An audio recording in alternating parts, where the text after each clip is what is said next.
Now that Jordan Peterson, our favorite clinical psychologist and one of our favorite Canadians, is back from the brink of death, we can finally discuss his brief yet thought-provoking comparison between Christianity and Islam.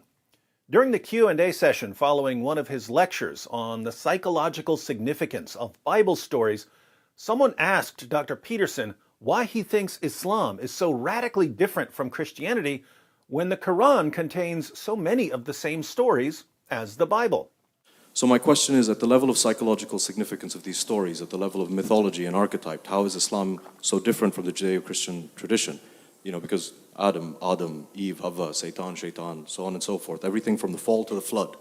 Tonight you said that the moral presuppositions of a culture are instantiated in its stories. I see a lot of the same stories. So current global affairs aside, I'm asking at the deepest levels, how different are these stories and the moral presuppositions?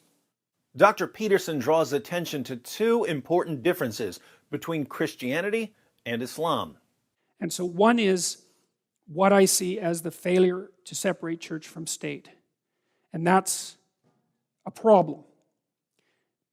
Now, it may not be a problem as such, but it's certainly a problem in relationship to the relation between Islam and the West, because we separate church from state. Now, there's fundamentalists in the United States, Christian fundamentalists, who think that that separation is a mistake. So it's not only an idea that's rooted in Islam that those should be united. But it's definitely a problem with regards to our coexistence, because that's a fundamentally different presumption. The separation of church and state. The church doesn't control the state, and the state doesn't control the church. There have obviously been times in the history of Christianity when there was no separation of church and state, but those times were a later development in Christianity. Jesus said, "Render to Caesar the things that are Caesar's, and to God the things that are God's." We can have dual obligations, obligations to the state and obligations to God. For 3 centuries, it never occurred to Christians that they should be controlling world governments. That changed when the Roman emperors adopted Christianity in the 4th century, because the Roman emperors had a Roman Empire kind of way of doing things. The church, which up until then had been focused on forgiveness and love and salvation, merged with an empire focused on power and order and crushing all opposition. Not surprisingly, the merger resulted in a church that all too often focused on power and on crushing all opposition. But again, this was a later development. The point here is that controlling the government isn't built into Christianity. Christians might control governments. Governments might adopt Christianity, but it's not part of the religion.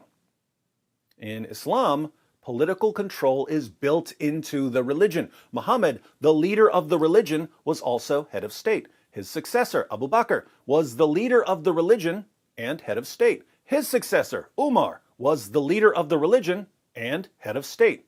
His successor, Uthman, was the leader of the religion and head of state. Muhammad was not simply a prophet proclaiming his religion. He seized political power, and his revelations supposedly gave him the authority to do so. Muhammad said that he had been commanded to fight people until they convert to Islam. He claimed that Allah had revealed to him that his empire would continue to expand until the entire world was under the control of Islam.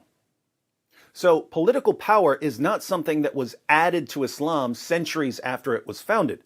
The quest for political power is foundational to the religion, and so there will always be a struggle between Islam and anyone who wants to resist Islam's quest for political power. Hence, Jordan Peterson is absolutely correct to notice an important difference here. But he sees another one. Problem number 2 for me, and again, this may be a consequence of my ignorance, which I'm trying to rectify. Muhammad was a warlord. And I don't know what to do about that fact. Like, one thing you can say about Christ, hypothetically, let's say, I'm not talking about a historical reality necessarily, although I'm not denying it either, is that of all the things he was, warlord was definitely not one of them. And I don't know what to do about that. And so I don't know how to reconcile that. Muhammad was a warlord. Jesus wasn't. Muhammad got what he wanted, women and wealth, by seizing them through violence carried out by the soldiers he commanded. In the introduction to chapter 88 of Sahih al-Bukhari, Muhammad declared, "My livelihood is under the shade of my spear, and he who disobeys my orders will be humiliated by paying jizya." In Sahih al-Bukhari 2977, Muhammad said, "I have been made victorious with terror." These are the words of a warlord. By contrast, in Matthew 5:5, Jesus says, "Blessed are the gentle, for they shall inherit the earth." In 5:7, he says, "Blessed are the merciful, for they shall receive mercy." In 5:9, he says, "Blessed are the peacemakers, for they shall be called sons of God." Later, in the same chapter, he commands his followers, "Love your enemies and pray for those who persecute you." In John 18:36, Jesus is being questioned by Pontius Pilate, who wants to know what Jesus did to upset people so much that they'd want him crucified. Jesus says, "My kingdom is not of this world. If my kingdom were of this world, then my servants would be fighting so that I would not be handed over to the Jews. But as it is, my kingdom is not of this realm." These are not the words of a warlord. Why is this relevant? Well, Christians are supposed to strive to be more Christ-like. Muslims are supposed to strive to be more Muhammad-like.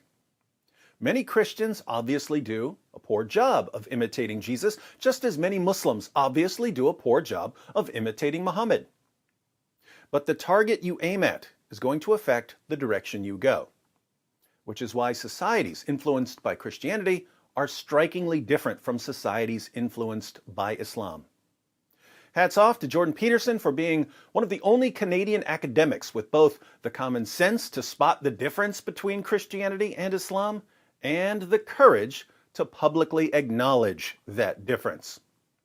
As Christians strive to imitate Jesus and Muslims strive to imitate Muhammad, may Canadian academics strive to imitate Dr. Peterson.